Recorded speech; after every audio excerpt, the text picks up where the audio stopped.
How's it going? My name is Mitch. Thanks everyone for coming. I know it's lunchtime and some of you are probably really hungry. Anyway, just a little bit about myself. I used, like you said, I used to work at Zynga and Storm8. At Zynga, I worked on games like Cityville and Vampire Wars. And at Storm8, I was able to work on Castle Story, Kingdom Clash, and City Story Metro. So last year, after leaving Storm8, a recruiter from FunPlus had caught my attention with a unique proposition. Move to China for 6 months, lead the design of a next-gen mobile title, and after you ship the game, move back to San Francisco and run the team remotely. And I mean, to me, this seemed like an amazing opportunity. I was really excited. I'd never really traveled much outside of the States and Canada. And I was really sort of jumping for this chance until I realized that my wife, or fiance at the time, was actually busy planning her own career and working on that, and also coordinating our own wedding, which was only 10 months away. Luckily, I was able to sort of come to an agreement, and I signed on to FunPlus and moved to China. So for anyone that's never been to China or might actually expect to be going there to either work or live for in the next couple of years, I put together a little bit of info that I share with all my coworkers that are heading over there, or even friends that ask me questions. And I figured I'd share that with you guys. So firstly, use a visa service if you're going to travel to China. Don't stand in line at the consulate. I think my number was 337. They were calling out the early 200s when I got there. It took me hours. A service costs an extra $50 and you don't have to stand in line. Bring lots of deodorant because they don't sell it in the stores, and bring enough for as long as you're going to be there. Also bring things like Imodium and Pepto because the food isn't going to always agree with you. I think I got food poisoning about once a month in China. Since the Olympics, things have modernized a lot, and things are often in English and Mandarin, however, not the most accurate. These were in front of every urinal in one of the places I was in Beijing. The subway, while it looks really confusing, is actually really easy to navigate, and it only costs about 30 cents one way. And the FunPlus office, for example, is right next to a subway line, which is also accessible to things like Tiananmen Square, Beijing Zoo, and lots of other great sort of touristy activities. If you're going to take a cab, take the official cabs, not the black ones. Taxis cost about a fifth of what you would expect to pay here in San Francisco, but you really need to speak the language if you want to sort of get somewhere.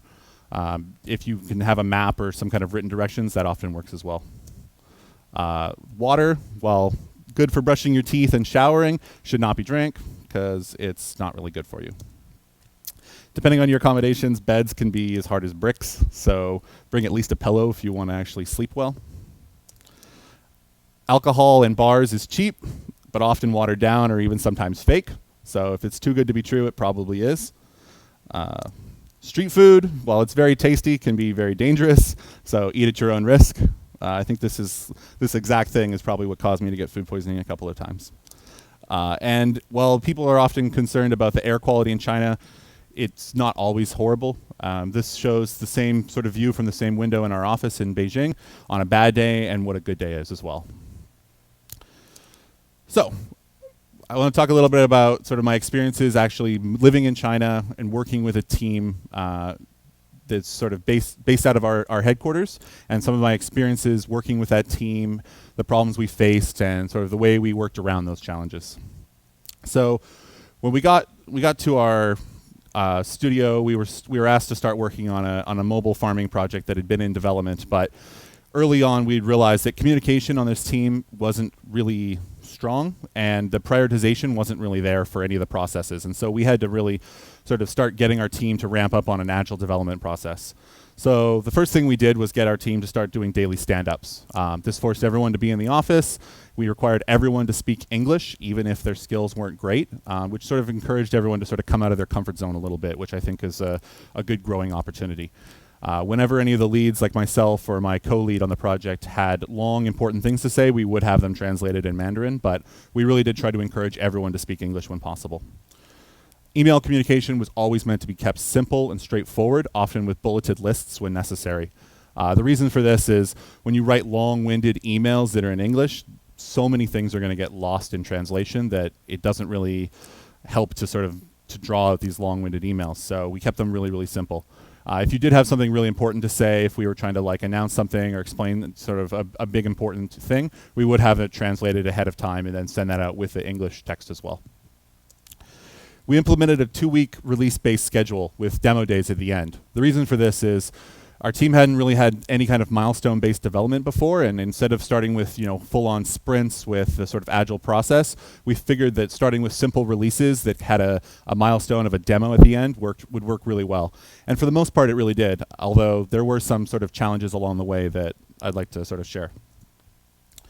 So some of the things that didn't work well for us. Firstly, our specs for our features weren't prepared enough in advance. We were trying to develop things as fast as possible, and often our specs were coming right hot. As soon as the spec was being finished, the feature would begin development, and there wasn't a formal review process or even enough time for proper estimations. This led into lots of issues in our process. Estimations were rarely accurate. We never really accommodated enough time for buffering for things like planning and testing, any kind of setbacks or iteration that would be necessary in development, and this ballooned our 2-week sprints pretty heavily. And the other big thing was there was too much focus on actual polish. So even though we were early in development, we were trying to maintain a pretty high quality bar, and that resulted in us doing a lot more iteration while in development of a feature than we really should have. And the biggest takeaway for this is that we should have released a lot more often so that we got a lot more feedback coming in. So after spending about 6 months in China and working on the game, getting it relatively, with the core systems in place, me and my co-lead moved back to San Francisco where we were managing the team remotely. And this presented a whole new set of challenges where, we had a very long time gap between us and our Beijing studio, and we had to work on coordinating across seas without being able to just tap someone on the shoulder and ask them a question. We implemented a much more formal and rigid agile process that had 2-week sprints that were well defined. But in doing so, also found a lot of new challenges and problems that we were faced with. Mainly, our sprints were always overloaded and never finished on time. It was, just before in our process where we're, missing our scheduled releases for our milestones, we're also missing our sprints. And to sort of solve that, my co-lead Steven built this great visual sprint process that covers a very well-detailed plan on how we execute our sprints. And this was really well received by our team. We also designated a PM in Beijing that was responsible for loading all of the sprints. So they were ensuring that the sprint had appropriate estimates on all of the tickets and that everyone involved had sort of signed off on the work that was being done. And we also included a weekly Skype call with all the leads on the project. This ensured that, one, we weren't just communicating over text and email the whole time, that we actually got to hear each other again. But it also allowed us to sort of call on each other and make sure that no one was sort of being quiet out of courtesy on something that they found they were sort of concerned about. Some of the things that still didn't work in this process, well, estimations. They're still not accurate. I would say that this is one of the biggest ongoing issues that we have faced in this project. And I think it's an issue that multiple projects in our companies, can potentially face. And I think a lot of this is largely due to just coming up with a structured process for which you account for everything that could go wrong in the development process and adding in additional time that comes with the challenge of developing across seas. And another thing that we didn't have enough of was QA resources or even testing devices. We often found that sometimes developers would just be testing in a simulation environment instead of actually testing on a device. This is actually an issue I've seen at multiple companies that I've worked at. So getting more devices and more QA testers will definitely help us in sort of ensuring a more stable sprint process. Another one of the major problems that we faced was that our feature ownership was not well defined. What I mean by this is we would write specs in our San Francisco office. We would review them, approve them, and send them out. And while the feature was being developed by our team in Beijing, a problem would rise or an edge case would be found. And in order to work around that, they would have to email us and wait for a response. And what would happen is that would delay things by over a day because they're waiting the next day to hear back from us.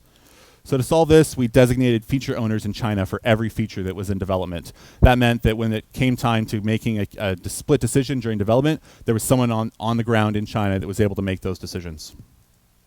We implemented a feature proposal process that made it easy for anyone to contribute new ideas. It's a simple Google form that fills it into a spreadsheet. This allowed everyone to feel like their ideas were being heard and listened to. And I expanded our existing specification templates to include things like a requirement of finished art, so that we weren't building art in parallel at the time we were developing. We were building art ahead, or doing all the art ahead of time. It also required things like details for how we're going to track the feature in our experimentation system, testing, and any other sort of issues that weren't really being accounted for before. So even after all of that, we reached a point in which we were ready to prepare for our global launch. And to me, there's three really big things that are often forgotten or not focused on enough when preparing for a game that you're wanting to launch around the world. And to me, those are, one, localization. I think, we're in a mobile space now that's connecting everyone around the world, and for us, that means our games are in 16 languages, locally translated by native speakers that work in our company. And we want the experience to be as enjoyable when it's in English or when it's in Turkish. Testing. Well, it's always important to be testing your game. Preparing for your global launch is the most important time of testing. If you submit a build to Apple or Google that has a critical bug, there is no chance that if you get featured by Apple, that you're going to have success. And lastly, community and live ops. Often something that's sort of an afterthought. I feel like community and live ops is your biggest opportunity to grow your fan base from the get-go. We have a dedicated community team whose sole job is posting on Facebook, on Twitter, on Instagram, on YouTube, keeping the forum and the community active.